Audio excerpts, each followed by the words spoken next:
வணக்கம் நண்பர்களே. நாம் இன்னைக்கு என்ன ஒரு முக்கியமான விஷயத்தை பற்றி பேச போகிறோம் அப்படின்னு சொல்லிட்டு பார்த்தீங்கன்னா, தவேக தலைவர் விஜய் மற்றும் அவருடைய மனைவியான சங்கீதா விஜய் வந்து செங்கல்பட்டு குடும்ப நல நீதிமன்றத்தில் கொடுத்துருக்கிற அந்த விவாகரத்து மனு தான் இன்னைக்கு மொத்த இணையதளத்தையே இன்னைக்கு உலுக்கிட்டு இருக்குது. அதாவது விஜயோட ஒவ்வொரு அரசியல் நடவடிக்கைகளையும் தமிழ்நாட்டில் இருந்து டெல்லி வரைக்கும் ரொம்பவும் கழுகு பார்வையில் நோட் பண்ணிட்டு இருக்காங்க அப்படிங்கிறது எல்லாருக்குமே தெரியும். அதாவது அவருடைய அரசியல் முன்னெடுப்புகளை எடுக்க ஆரம்பித்து குறைஞ்சது இப்போ 8 மாதம் அளவில் இந்த அளவுக்கு ஒரு அதிவேக வளர்ச்சி அசுர வளர்ச்சி அப்படிங்கிற எண்ணம் வந்து எல்லாருக்குள்ளேயுமே இருக்குது. நிறைய பேர் கூட்டணிக்கு அழைச்சும் கொஞ்சம் கூட செவிசாய்க்காம நிறைய இன்னைக்கு கொள்கைகள்ல இருந்து இன்னைக்கு ஒவ்வொரு டிஸ்ட்ரிக்ட்டுக்கும் அவர் அறிவிச்சிருக்கிற திட்டங்கள் வரைக்கும் அவருடைய இந்த ஒரு அசுர வளர்ச்சியை பார்த்து எல்லாருமே கதிகலங்கி போய் இருக்கிறாங்க. முக்கியமா இன்னைக்கு ஆளும் வர்க்கத்தினர் வந்து அவரை எந்த மாதிரி சாய்க்கலாம் அப்படிங்கிறத 360 டிகிரியில் வந்து பிளான் பண்ணிட்டு இருக்காங்க. அதோட ஒரு பகுதியாக தான் மேபி இந்த டிவோர்ஸ் கேஸ் வந்து இந்த மாதிரி ஒரு இக்கட்டான சூழ்நிலையில முளைச்சிருக்குமோ அப்படிங்கிற மாதிரி கேள்வி வந்து எல்லா டிவிகே தொண்டர்களோட நெஞ்சிலையும் இருக்குது. என்ன ஒரு முக்கியமான விஷயம் அப்படின்னு சொல்லிட்டு பார்த்தீங்கன்னா, கரூர்ல குறைஞ்சது 45 பேர் வந்து இறந்தாங்கல்ல. அது வந்து அவர் ஒரு அரசியல்வாதியாக கிடையாது, ஒரு நடிகனாக இருந்து அந்த நடிகருக்கு ஒரு கூட்டம் கூடி அதில் ஒருத்தர் இறந்துருந்தா கூட கண்டிப்பாக அந்த நடிகரால் அதை ஏற்றுக்க முடியாது. இதே மாதிரி தான் அல்லு அர்ஜுனோட புஷ்பா 2 சக்ஸஸ் மீட்டில் வந்து இந்த மாதிரி ஒரு பெண் வந்து இறந்தாங்க. அது வந்து இந்த மாதிரி ஒரு தன்னுடைய ஃபேன்ஸ் வந்து உயிர் போகிற விஷயம் வந்து அந்த ஒரு நடிகருக்கு சாதாரண விஷயம் கிடையாது. ஆனால் இவரை பார்க்க வந்து அந்த அரசியல் கூட்டத்தில் குறைஞ்சது 45 பேர் வந்து இறந்துருக்காங்க. அதில் நிறைய குழந்தைங்களும் இருக்கிறாங்க. இதுல இருந்து இப்படி ஒரு ஒரு ரொம்ப ஒரு கொடூரமான இந்த விஷயத்துலேருந்து வெளியில வரக்கே கிட்டத்தட்ட அவருக்கு ரொம்ப நாள் வந்து எடுத்துச்சு. கிட்டத்தட்ட அந்த விஷயம் நடந்து கொஞ்ச நேரத்திலேயே எல்லா அரசியல் தலைவர்களும் கேட்ட ஒரே கேள்வி என்ன அப்படின்னா, இப்போ எங்கே போனாரு தாவேகா தலைவர் விஜய் அப்படிங்கிற கேள்வி தான். அப்போ வந்து ரொம்ப எல்லா சோஷியல் மீடியாக்கள்லேயும் எழுந்த ஒரே கேள்வி அது ஒன்று தான். அதாவது கொஞ்சம் கூட ஒரு அரசியல் அறிவு கிடையாது, ஒரு சின்ன பசங்க விளையாட்டுத்தனமாக பண்ணுற மாதிரி நீங்கள் பண்ணிட்டீங்க, இன்னைக்கு இத்தனை உயிர்களுக்கு நீங்கள் என்ன பதில் சொல்ல போகிறீங்க? விஜய் போய் பனையூரில் ஒளிஞ்சுக்கிட்டாரு, விஜய் நீலாங்கரி வீட்டில் ஒளிஞ்சிக்கிட்டு இருக்கிறாரு. இந்த மாதிரி நிறைய கேள்விகள் வந்து அவரை நோக்கி இருந்தப்போ அவருடைய மனநிலை வந்து எந்த அளவுக்கு வந்து குற்ற உணர்ச்சியால் சுண்டி போய் இருக்கும் அப்படிங்கிறத யாருமே புரிஞ்சிக்கல. அந்த மாதிரி ஒரு பேரதிர்ச்சியிலிருந்து மீண்டு வந்த நபருக்கு விழுந்த பெரிய அடிதான் அவருடைய கடைசி படம். ரொம்ப ஆசைப்பட்டு நடித்த ஒரு படம் வந்து தள்ளி போனது. அது இதுக்கு மேலே ரிலீஸ் ஆகுமா அப்படிங்கிறது வந்து இந்த எலெக்ஷன் முடிவில் தான் இருக்குது. இன்னொரு முக்கியமான விஷயம், இதெல்லாம் அவர் கடக்கிறதுக்குள்ள அவருக்கு கடைசியாக விழுந்த ஒரு பேரிடி தான் அவங்க மனைவி வந்து விவாகரத்து மனு அப்ளை பண்ணினது. இந்த விஷயம் வந்து மேபி அவங்க 1 இயருக்கு முன்னாடி பண்ணியிருக்கலாம், இந்த எலெக்ஷன் முடிஞ்சு பண்ணியிருக்கலாம்.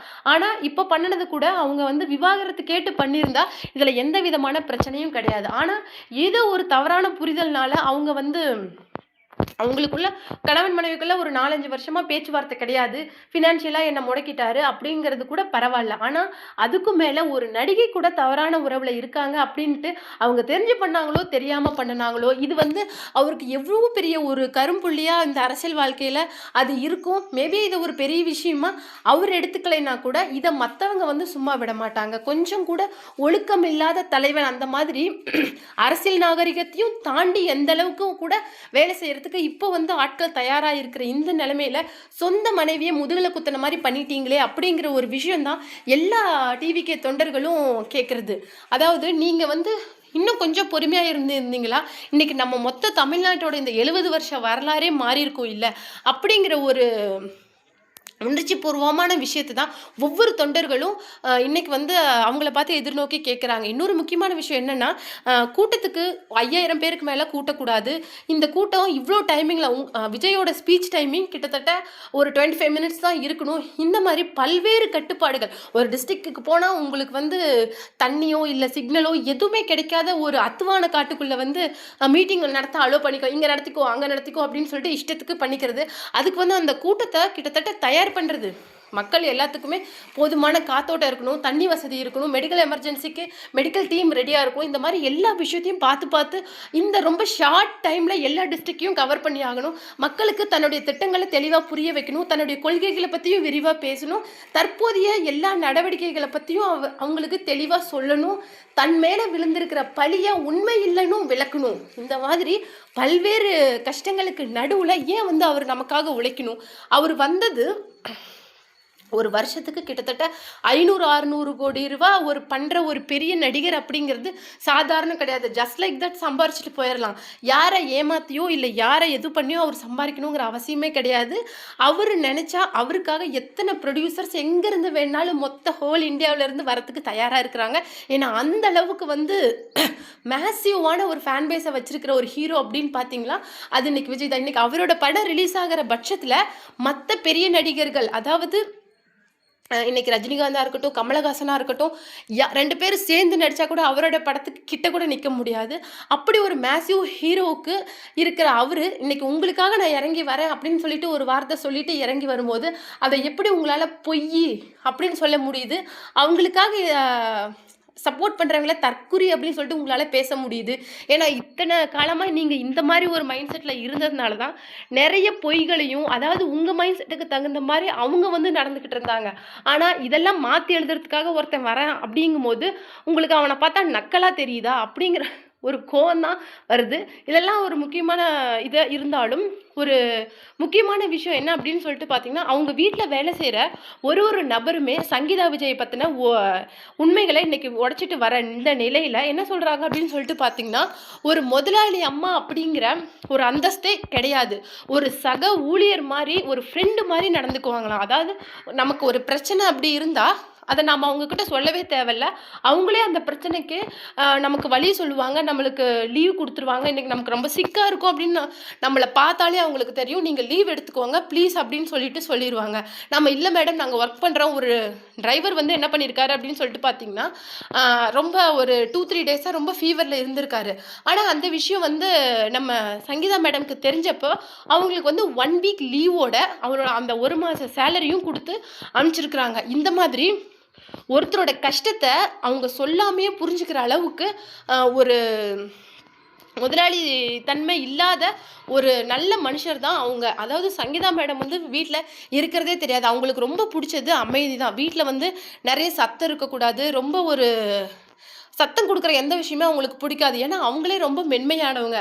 கிட்டத்தட்ட விஜயும் சங்கீதாவும் வீட்டில் பேசிக்கிறதே தெரியாது. குழந்தைங்க சத்தம் போடுறது மட்டும்தான் வீட்டில் இருக்கும் அப்படின்னு சொல்லிட்டு அவங்க வீட்டில் வேலை செய்கிற தோட்ட வேலை செய்கிற நபர் வந்து என்ன சொல்லியிருக்காரு அப்படின்னு சொல்லிட்டு பார்த்தீங்கன்னா, நான் வந்து இந்த வீட்டில் கிட்டத்தட்ட ஒரு 7-8 வருஷமாக வேலை பண்ணிகிட்ருக்கிறேன். ஆனால் சங்கீதா மேடமுக்கு பிடிச்சது வந்து இங்கே இருக்கிற ரோஜா செடிகளை தான். இந்த ரோஜா செடிகளை எந்த அளவுக்கு பார்த்துக்கணும் அப்படின்னு சொல்லிட்டு பார்த்தீங்கன்னா, அவங்க டெய்லி காலையில் வந்தோடனே அந்த ரோஜா செடிகள் ரொம்ப அழகாக அவங்கள பார்த்து சிரிக்கணுமா, அது அவங்களுக்கு ரொம்ப பிடிக்கும்னு சொல்லுவாங்க. அதுக்காகவே நான் இந்த ரோஜா செடிகளை ரொம்ப அழகாக பராமரித்து வச்சுருப்பேன். ஆனால் என்னை பார்த்து டெய்லியுமே நீங்கள் ரொம்ப நல்லா வேலை செய்கிறீங்க அப்படின்னு சொல்லிட்டு சொல்லுவாங்க.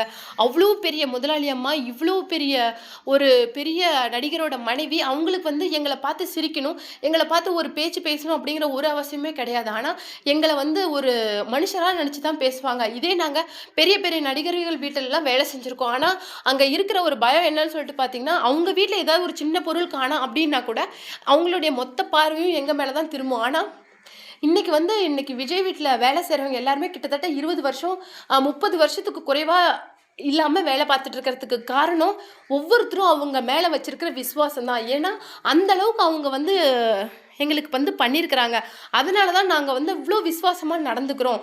அப்படி இருக்கிற சங்கீதா அம்மா மேலே இன்னைக்கு இவ்வளோ புகார் விமர்சனம் எழுறதை பார்த்தா எங்களுக்கு ரொம்ப கஷ்டமாக இருக்குது. ஒவ்வொரு பண்டிகையும் இன்னைக்கு வந்து அவங்களால தான் நாங்கள் இன்னைக்கு கொண்டாடிட்டு இருக்கிறோம். அவங்க இல்லைன்னா இன்னைக்கு அவங்க வீட்டில் 20 பேர் வேலை செய்கிறோம். கண்டிப்பாக எங்களுடைய நிலைமையில